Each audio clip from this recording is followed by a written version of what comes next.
Thank you all for being here tonight. It's great to be in Texas, the Lone Star State.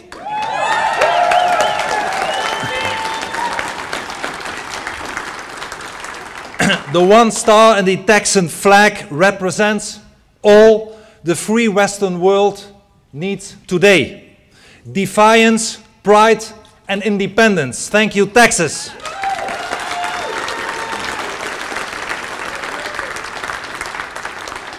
And of course, it is no coincidence that we are in Garland, Texas tonight. It is here that 3 months ago, shortly after the Charlie Hebdo massacre, Islamic activists convened to demand that free speech be curtailed. They want to prohibit cartoons, books, and films which they found insulting. And our answer is, don't mess with Texas.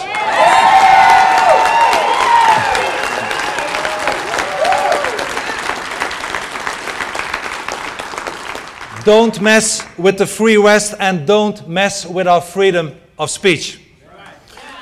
My friends, allow me to thank Pamela Geller for organizing this exhibition.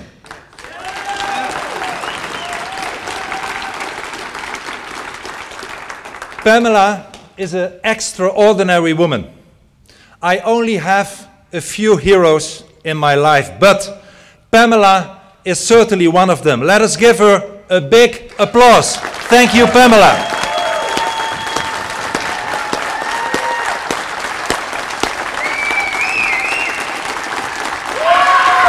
Thank you.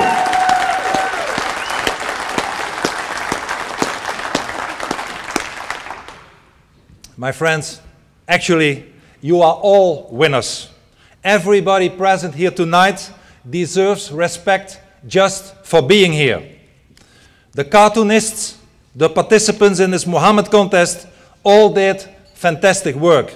And all of you are not only talented, but also very brave. For Islam has put a death sentence on depicting Muhammad. But this has not frightened you. And even if it did, it has not stopped you. Because you believe in the freedom of speech. And I applaud you for that.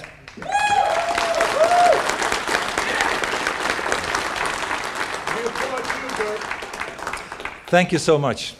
However, there can only be one winner of the contest. And that is, as you already know, Bosch Forsten.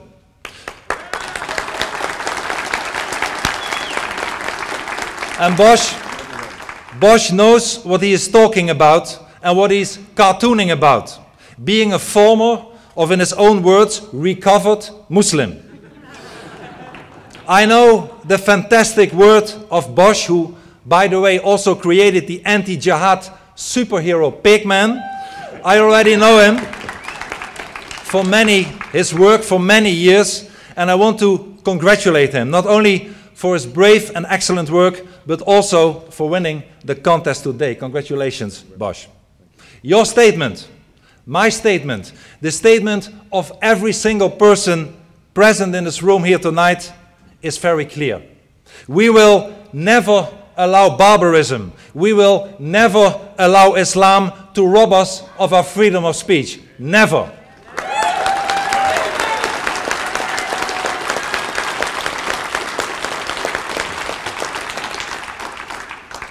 And I know from my own experience how dangerous it is to stand for freedom. I know how dangerous it is to speak the truth about Islam. I am on death lists from Al-Qaeda, from the Pakistani Taliban, from terrorists from the Islamic State, only because I tell people the truth about Islam. And the truth is, my dear friends, that Islam has declared war on us, on our Judeo-Christian civilization. Islam wants to rob us of our freedoms and liberties. And let me tell you, Islam and freedom are totally incompatible. I'm a politician, but cartoonists, like my good friends the Danish cartoonist Kurt Westergaard, the Swedish artist Lars Vilks are also on death list. Both have already been the victims of murder attempts.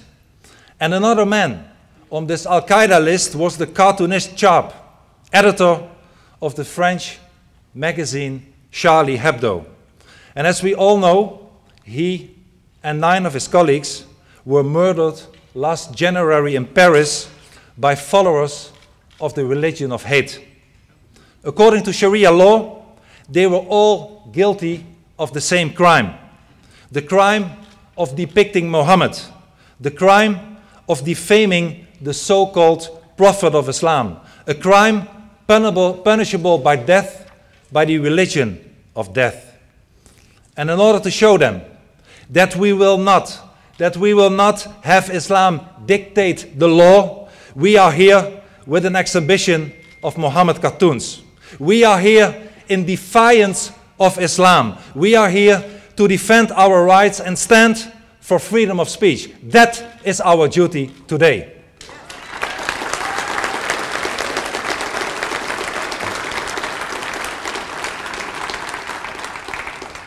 As Ronald Reagan, I believe your greatest president ever,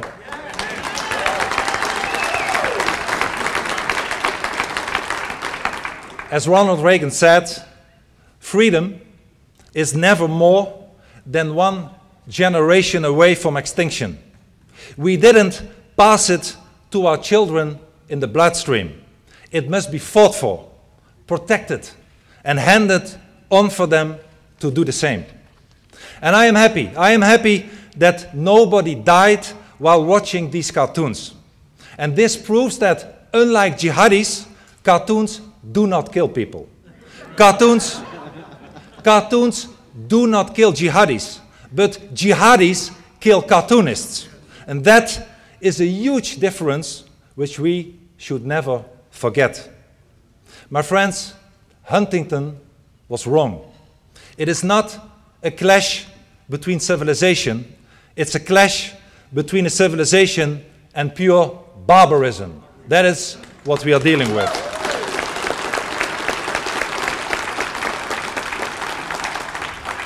And a lot of politicians around the world are afraid to say, and I'm proud to say, that our culture, our Judeo-Christian culture, is far superior than the Islamic one.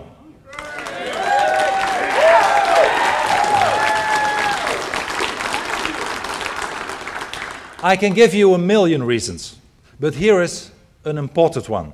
We have got humor, and they don't. There really is no humor in Islam.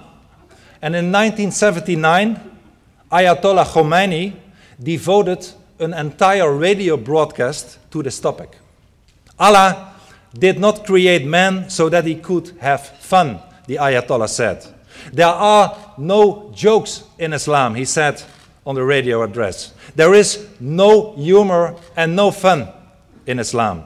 And for once, the Ayatollah was right. Islam does not allow free speech, because free speech shows how evil and wrong Islam is. And Islam does not allow humor, because humor shows how foolish and ridiculous it really is. My friends, you are extremely fortunate to live in America, because you have a First Amendment. In Europe, it's not just the jihadis who go after you. The authorities do so too. In the Netherlands, I have been dragged to court on hate speech charges for speaking the truth about Islam. I was acquitted, but now the authorities want to prosecute me again. And we, the people who criticize Islam, are harassed. But the sympathizers of the Islamic State, they are left in peace. Last summer, they took the streets in my hometown of The Hague. They carried even swastikas. They carried black ISIS flags. They shouted, "Death to the Jews." And you know what? The authorities did nothing. As a matter of fact, we have weak leaders. Weak leaders, appeasers, are ruling the Netherlands, Europe, and if I may say so, even the United States of America.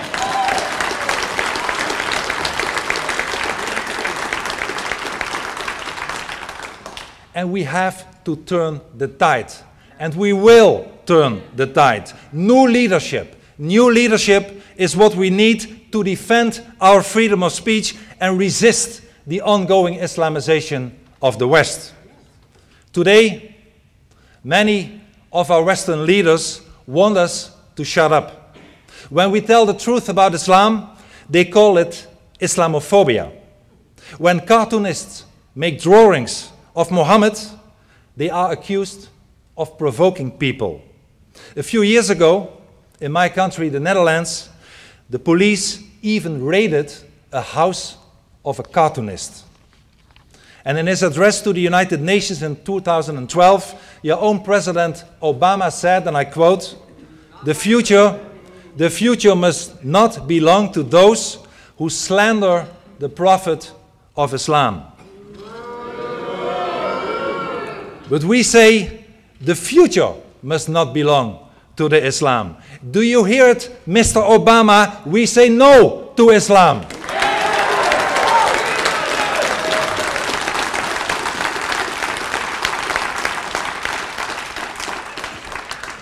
Unlike President Obama and his European colleagues, we are not willing to sign away our freedom and independence. The day we give away humor and freedom of speech is the day that we cease to exist as a free and independent people. And that day, I promise you, with your help, that day will never come. And that is what this exhibition is all about.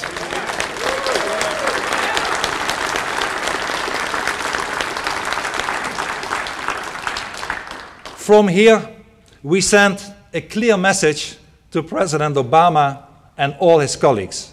We will never submit. We are not intimidated by Islam. And sure, we will not be picking up swords and axes and breaking into people's homes. But we will not remain silent either. Moderation in the face of evil is evil itself. And this is not what our age needs.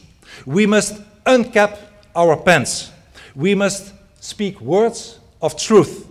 We are facing, unfortunately, an enemy who is striving through all means to destroy the West and snuff out our traditions of free thought, free speech, and our Judeo-Christian values.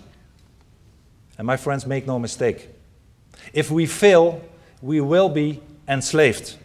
So the only option we have is to defend our freedom with all the energy we have. It is time to be brave. It is time to do our duty.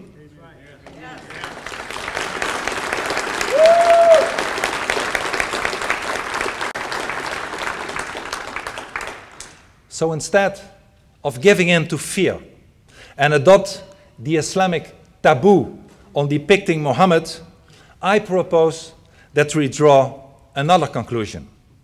Lift the cause of the fear. Let us de-Islamize our societies. No more Islam, no more mosques, no more Islamic schools. It's time for our own culture and our own heritage.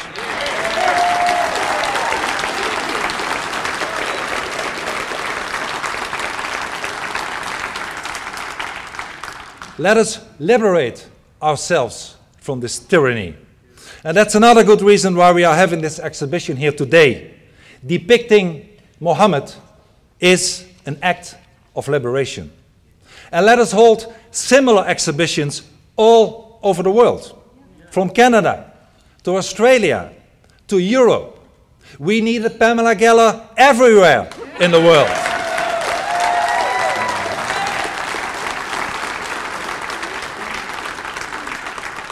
I invite all the cartoonists to come to the Netherlands with this exhibition. I will help you exhibit these cartoons in the Dutch Parliament building.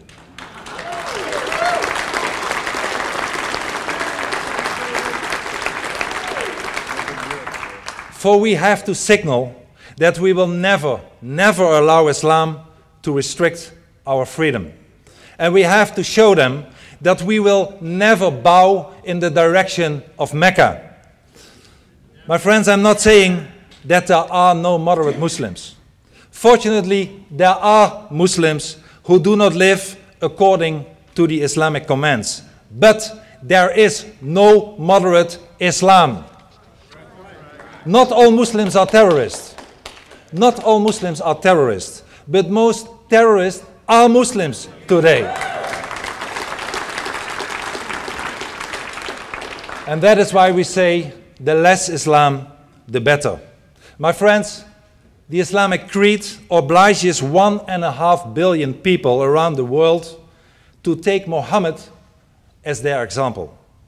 And you know, Muhammad led a gang of robbers who looted, who raped, who killed hundreds, thousands of people. And historic sources describe orgies of inhumanity. And an example is the genocide of the Jews of Medina in the year 627. And one of the head choppers himself was Muhammad. Muhammad himself, confronted with the lunacy of the Islamic terrorists that we see today on our television screens. Every day, it is not hard to find out whom they get their inspiration from. It was Muhammad who, as a matter of fact, and we have to be honest and tell the truth, was a warlord, a murderer, and a pedophile.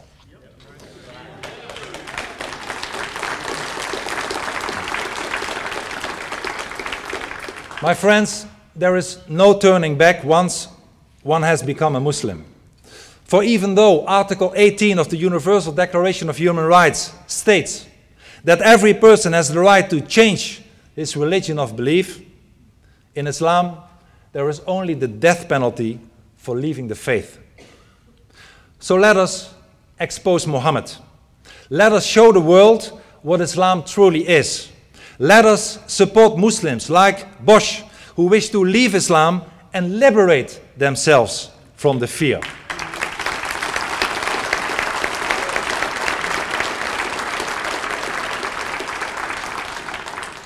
Apostates are heroes, and more than ever, they deserve the support of freedom-loving people all over the world.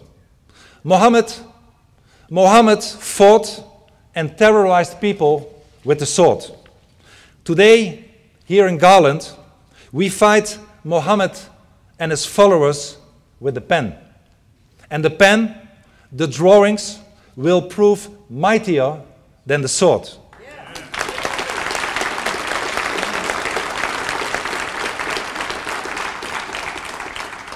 Muhammad's followers fight us with bloodbaths. But today here in Garland, we fight them with humor. Because bloodbaths enslave, while humor liberates. Let me end my speech, my dear friends, by quoting Sam Houston, the founding father of this great state of Texas. God bless Texas!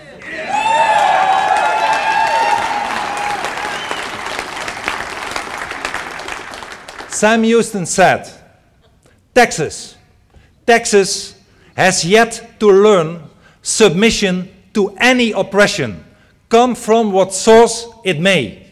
And may his words inspire us all today, never ever, never to submit to Islamic barbarism. Thank you very much. Thank you.